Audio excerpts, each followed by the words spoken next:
If you are a parent of a child with ADHD, chances are you've experienced this moment. Your child explodes. It seems to come out of nowhere. One minute things are fine, and then the next minute they're yelling, slamming doors, or melting into a puddle of tears. And you're standing there thinking, what the hell just happened? But even more than that, you could be thinking, how do I support them without losing it myself? Because let's be honest, when big emotions hit your child, they don't just affect them, they take over the whole household. Today, we are talking about why emotional regulation is harder for kids with ADHD, what might actually be sitting underneath those big reactions, and one simple strategy you can use in the moment to help your child regulate without it turning into a power struggle. And if you've ever felt like you are walking on eggshells around your child's emotions, this episode is for you. Have you ever had this happen? Your child comes home from school and you might ask a completely standard question like, how was your day? And suddenly, boom, your child snaps. They yell, they stomp, they say something hurtful. And you're left standing there wondering, what the hell just happened? But here's what I want you to know. Big emotions in children with ADHD are rarely about the moment you are actually seeing. They're about something sitting underneath the surface. And sometimes that thing has been building all day. Here's a quote I want you to remember. Big emotions are often small worries that didn't have the words to come out earlier. Our kids with ADHD often feel things intensely. Our humans with ADHD feel things intensely. They feel joy intensely. They feel rejection intensely. They feel shame intensely. But they don't always have the communication skills or emotional awareness or processing time, because sometimes these things just take a little bit of time to explain what is going on for them. So, what comes out instead? Anger, frustration, explosions. Underneath those reactions is usually something very different: worry, confusion, embarrassment, fear of getting something wrong, or the pressure they've been holding all day at school. Emotional regulation is an executive function skill, and executive function skills develop later in children with ADHD. I've got to say here that a lot of adults with ADHD, a lot of adults without ADHD do not have strong executive function skills regarding emotional regulation. So why are we putting so much stress on our kids to get this one perfect when adults haven't even got it nailed, right? So we need to have very, very strong executive function support for that child that means something to them.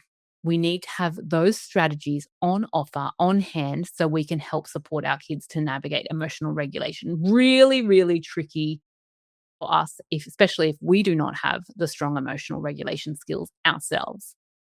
So, which means your child isn't choosing to struggle with regulation. It is an executive function skill that they are developing. Their brain is still learning how to do it. That's why discipline doesn't solve emotional meltdowns.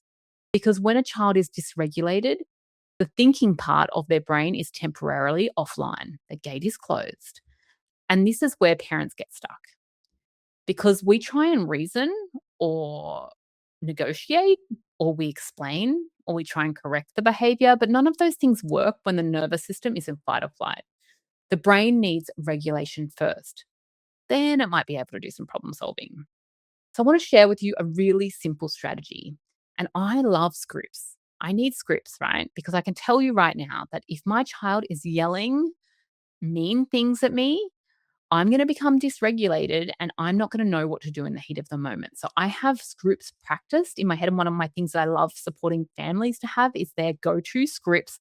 So you don't have to rethink and reinvent the whole wheel every single time. Because we know emotional regulation is a really common friction point for most families. It is actually the number one thing that my clients talk about. Let's talk about this strategy. It's very simple. Name, validate, regulate. I feel like I could make a song about that, like kind of like a slip, slop, slap kind of song from the early 90s. Anyway, I'm going to leave that open. If someone feels like they can do that, make a song out of it for us all, please, and post it into the big support group on Facebook. Name, validate, regulate. When big emotions hit, we need a simple script, one that works even when you're exhausted. Because if you're waiting for the day that somehow you're miraculously zen like, or like you're super regulated, or you're not tired, or work isn't intense, or you've got a full cup or whatever, you'll be waiting, right? So we need to have strategies that play out and work consistently when we are exhausted.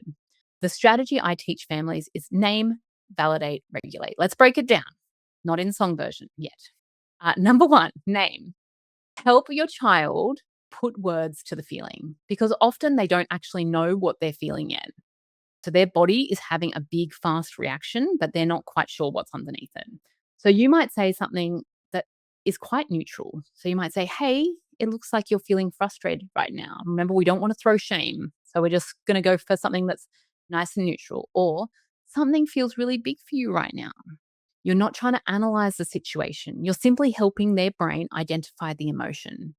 And naming the emotion actually helps calm the brain. If your child doesn't respond, you don't need to worry. You don't need to keep going. It's just a sign that they're a little bit further along in dysregulation. And sometimes the best thing you can say is nothing. Okay. So you're just naming that it's hard, that they're going through something big. Then, number two, validate. This is the part that most parents skip. I think this is the part that we all need to practice. As a person who lives with a chronic disease and chronic pain, I have found this so much in my life. If you talk to someone about it, they instantly want to jump to problem solving. It is human nature to want to get people out of discomfort as fast as possible. But I can tell you as an adult, that is so invalidating. Like I can say to someone, oh, my back is really sore today with psoriatic arthritis. And they'll be like, have you tried yoga? Have you? There's this new diet. They're like, it's amazing. It's so invalidating. You can imagine for our kids that don't understand what is going on for them with their big feelings and and fast brains, that when we come in just trying to solve the problem straight away or negotiate, it just makes them feel so frustrated and not heard. And so we need to not skip validation. So validation doesn't mean agreeing with the behavior that's going on. That behavior might be big, right? It means acknowledging their feeling about the behavior. So you might say something like, that makes sense. I can see why this would feel really hard. Or you might say, that sounds frustrating. When kids feel understood, their nervous system begins to settle because connection is regulating. Number three, regulate. Only once your child begins to calm can you move towards regulation. So remember, if your child is completely in a high level meltdown, sometimes the best thing you can do is nothing. Like we might need to wait it out. You can try these scripts, wait it out, and then say these things a little bit later on down the track when it's come down a couple of notches. Supporting them to regulate might look like sitting next to them, offering them a hug if they like hugs, getting a cold drink of water, taking a few breaths together, stepping outside for fresh air. Remember, change the environment. The goal is not to fix the problem. The goal is to help their nervous system come back online a little bit. Because once that nervous system comes back a little bit, that's when a conversation might be possible. It might not also be possible at that time, and that's okay. Just jot a little note in your phone. We can always circle back. I should probably do a podcast episode about how I organize the notes in my phone. I've just thought about that because I tend to keep track of everything so I can come back around to it. Very cool little side hack. So the mindset shift I want to leave you with today is your child is having big emotions. They are struggling with developing emotional regulation, executive function. They're not giving you a hard time. They're having a hard time. And the fastest way through those moments is connection. It doesn't need to be done perfectly. If emotional regulation is something that feels big for your family right now, if it's something that you're navigating, I've created something to help.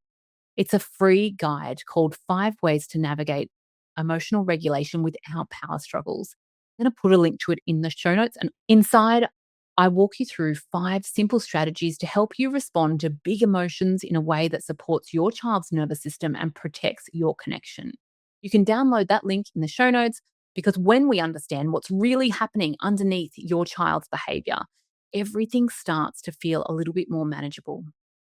Parenting a child with ADHD is not about eliminating big emotions. It's about helping your child build the skills to move through them. And every time you show up with calm and connection, you are literally helping build your child's regulation skills. You are getting reps on the board, one moment at a time. And I bet you're doing better than you think. I want to leave you with one last line for today.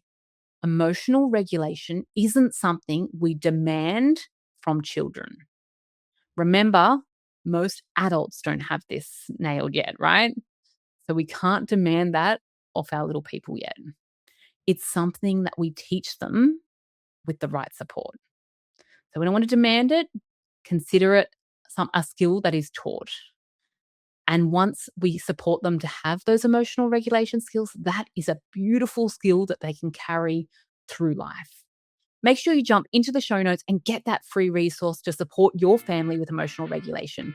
I'll see you next time. Thanks for listening to the ADHD Families Podcast.